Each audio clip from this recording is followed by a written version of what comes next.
guys, we're back again today with a little tutorial video on how to get glitch transitions inside Premiere Pro.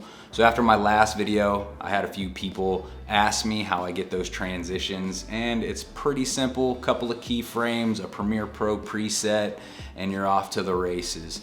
So hopefully you learned something. Hopefully this will help you take your videos to the next level. And without further ado, let's jump into Premiere Pro. All right, so we're here in Premiere Pro. I got a couple of clips going that I took the other day. Basically a little drone shot, cuts to me walking, jumps to me standing on the wall, then to me sitting, and then to me walking back. So nothing fancy, just a couple of clips sewn together. Looks pretty basic, nothing too crazy about it. So what we'll wanna do, first step, go to the middle of where the clips, go basically to where the clips join, hit shift left, goes over 10 keyframes, hit the C button to bring up the cut tool, go ahead and cut it there, do it on the other clip as well, shift right, cut it there. So now you basically got your two transition clips.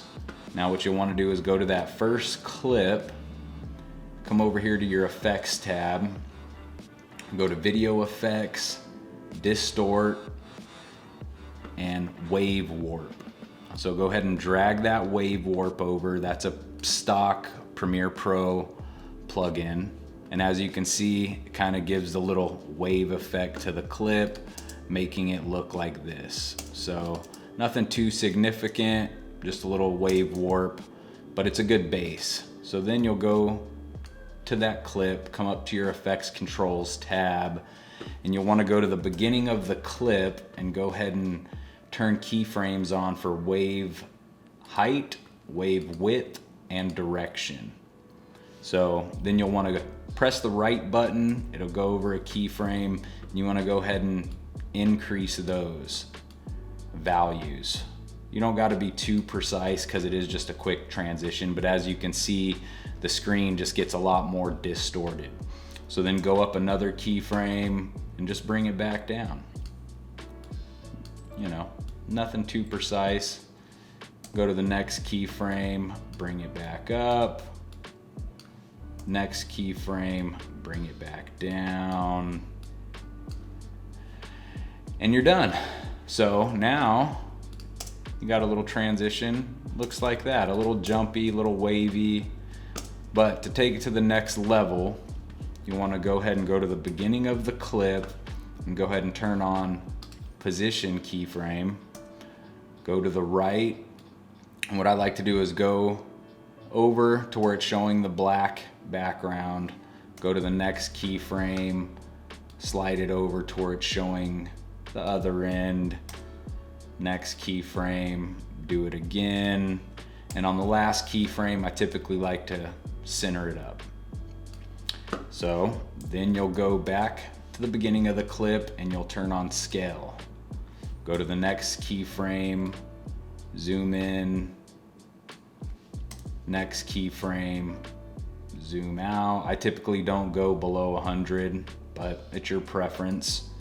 Go to the next keyframe, zoom in, next keyframe, zoom out.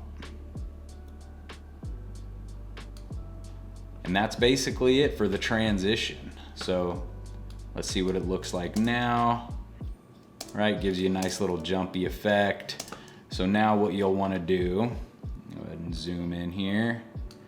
You want to select that clip, copy, select the next cut on the next clip, and go ahead and paste attributes.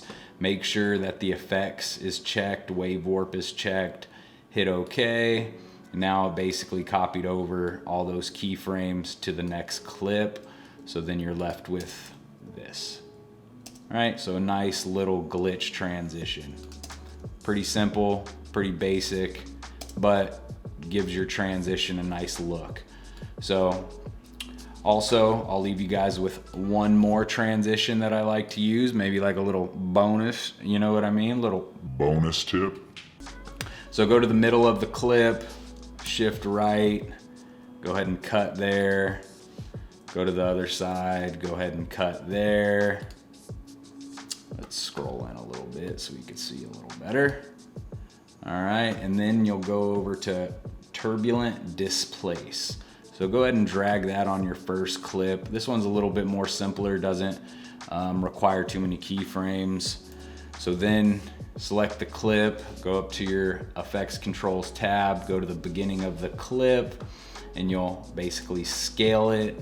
Go to the end of the clip, and you'll basically just zoom in as much as you want. Doesn't really matter, it's too quick, but I like to zoom in, you know, around 200%.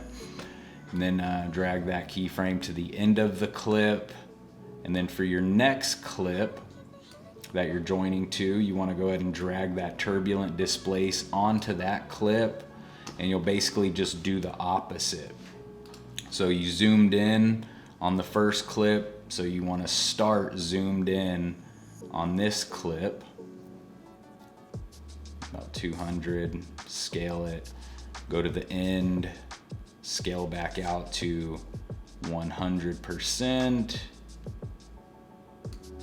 drag the keyframe to the end, and now you're left with a transition that looks like this. So, pretty cool effect, just kind of sucks it in, brings it out. You can also play with the turbulent displacement, how much you want, you know, so you can kind of really wave it out, make it look pretty cool. So there you go. Those are the two simple tricks that I use for glitch transitions in Premiere Pro. All right, guys, that about wraps it up. Hopefully you learned something. If you did, go ahead and drop a like, maybe hit that subscribe button if you don't already. I'd much appreciate it. And let me know if I should start doing some of these tutorials more often. If you guys see something in my videos that maybe you'd like to know or learn or want me to explain further, drop it in the comments below, and I'll be sure to make whatever video you might want to see. So appreciate you guys tuning in today, and look forward to seeing you on the next one. Later.